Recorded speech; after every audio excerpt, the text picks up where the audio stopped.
What is going on, my Indiana corn stalks? I am back after being dead for 2 weeks, and in this video we are going to be going over what you can buy with $1,000 a month payments.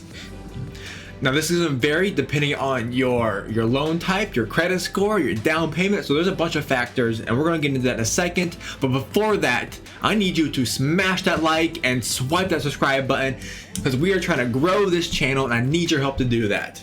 So without further ado, let's get into it.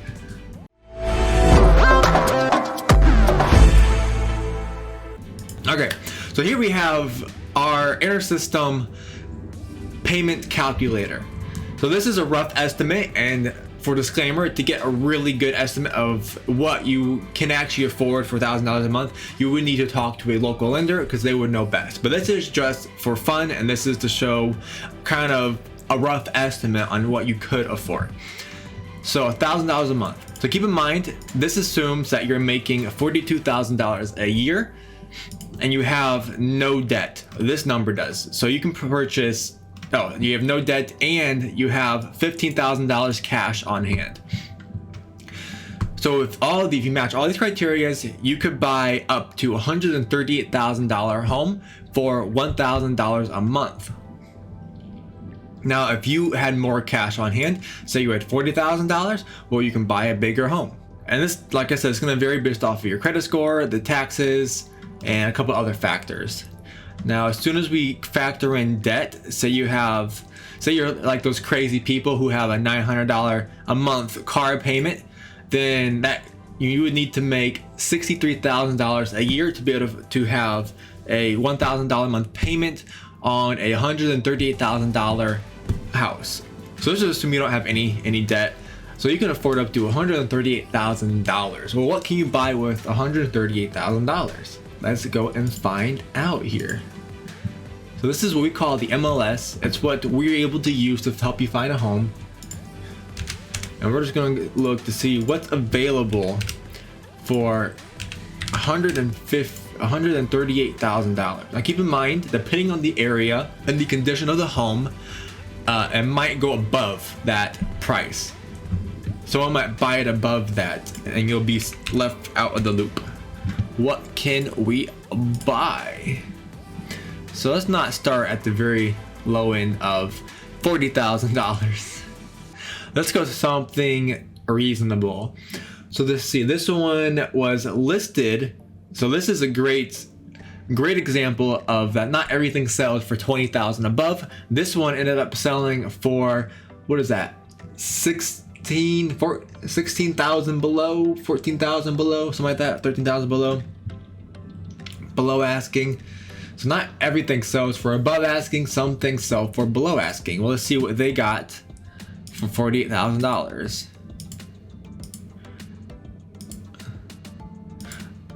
It's a pretty good home, well put together for $138,000.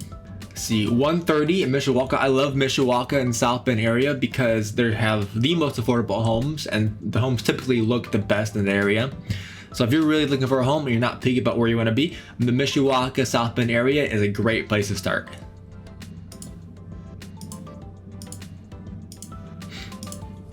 Is for $130,000. This is really nice for $130,000, and I believe this one's already sold, so it's no longer available, but it sold for $130,000. That is very nice, I think, in my opinion. It was listed for $130,000 and it sold for $137,000. Again, not everything sells for $20,000 above asking. This one sold for $137,000. It was listed for $130,000. Again, not everything sells for $20,000 over. I know I hear that all the freaking time from people. That is also really nice. So if you are only making, so you can get quite a bit for $1,000 a month in that South Bend, Mishawaka area, as you can see from what we're looking at. Let's get over to Elkhart to see some difference. I think this is, nope, that's still not Elkhart. So here's Elkhart County. Michigan Street in Elkhart County. This one still a nice home. Layout slightly different, but still well kept put together. That one is currently active. It is active. So that one's on the market currently. Just hopped on the market today, looks like. Elkhart, this one sold for about 3,000 over asking.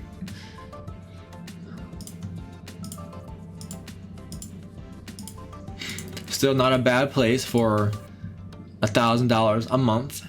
So as you can see, you can buy quite a bit with $1,000 a month in expected payments or less.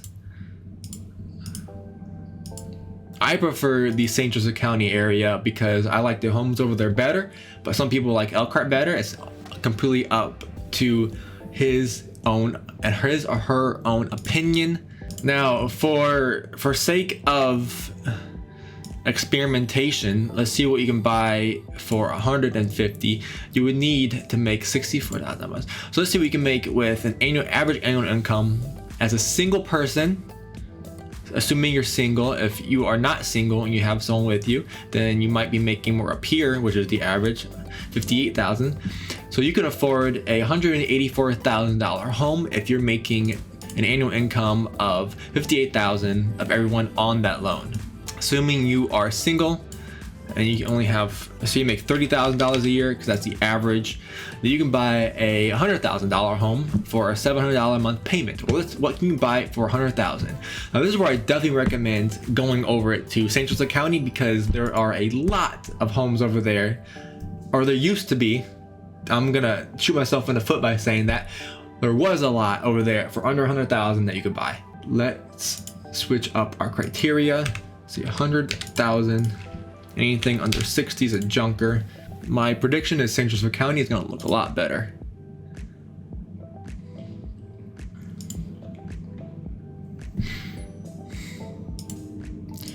So this is what you can buy for 100,000. It's still fairly nice for 100,000, in my opinion. This looks like a business, a little bit. Maybe it is a business. Oof. They need to learn how to clean a bit. 90. See, this is still 100,000. I'm totally showing you the wrong report. 100,000. That one's needs a little bit of work. Townhome. If you like townhomes and you, that one's a little not a junker but needs some work. South Bend. Let's see what South Bend has to offer here. That's pretty nice for 89,000. What did it sell for? It sold for 100,000. This one, 95,000. Still, that's for $700 a month in payment. That is pretty good. And this is just my opinions, of course. You can make your own opinion up. So not as much off 100,000, not as much if you're living alone with $30,000 a year. Let's assume, now let's do another one. Let's say you have a household and you're making the average of 58,000 a year. Now you can go up to $184,000. Oops, we gotta increase the down payment though. You can get down payment assistance programs. You can get closing costs paid for sometimes, but if you're competing for a home, you probably won't get away with it. It just really depends on what you're able to get away with. And this one, let's assume you have more than that. Let's assume you have 25,000, because you'll probably need that. So you can afford up to $192,000. So that's what can you buy for $192,000. Okay, 190. This one sold. Look at that. This one sold $100 above. So again, it's not lost cause. That's actually fairly nice because it's on the water. It looks like too. Let's see. Mishawaka. I'm going fast because I see these all the time. That's pretty nice for, what is that? It sold for 190,000. So it sold for 5,000 over. Some sold for 2,000 over. That's fairly nice as well. So that's what you can buy with 108,000. Let's go to a Elkhart home. That's Elkhart. This one sold for 185 in Elkhart Brick Ranch. That's interesting. So that is what you can buy at different price ranges in Indiana, northern Indiana. So as you can see in there, the Mishawaka South Bend area is the most affordable for price per square foot with remodels. There's just a lot of people over there buying homes, remodeling them, or renting them out. They're remodeling and selling them. So it's probably one of the most affordable places you can buy a home at. Elkhart is similar, but in my experience, there's not as many remodeled, well put together homes in that price range, in the lower price ranges in Elkhart, Indiana for some reason. If you do have any questions about what you can afford and what you can't afford, I'd recommend reaching out to a local mortgage broker or local credit union. I have a thing for local banks. I don't like them, or anybody that's not in the region that I'm currently in. I do not like using them. I just have a thing against them because it usually goes rocky and doesn't work out very well. So with all that said, I hope you got value from this video. If you have any questions, feel free to shoot me an email or give me a call. My info should be in the description, and I'd be happy to work with you and happy to help make a detailed plan on what you should do to get your home. And I would love to help you find a home if you are able to. Thank you for watching this video. If you got some value from it, please leave a like and subscribe, and I hope to see you in the next one.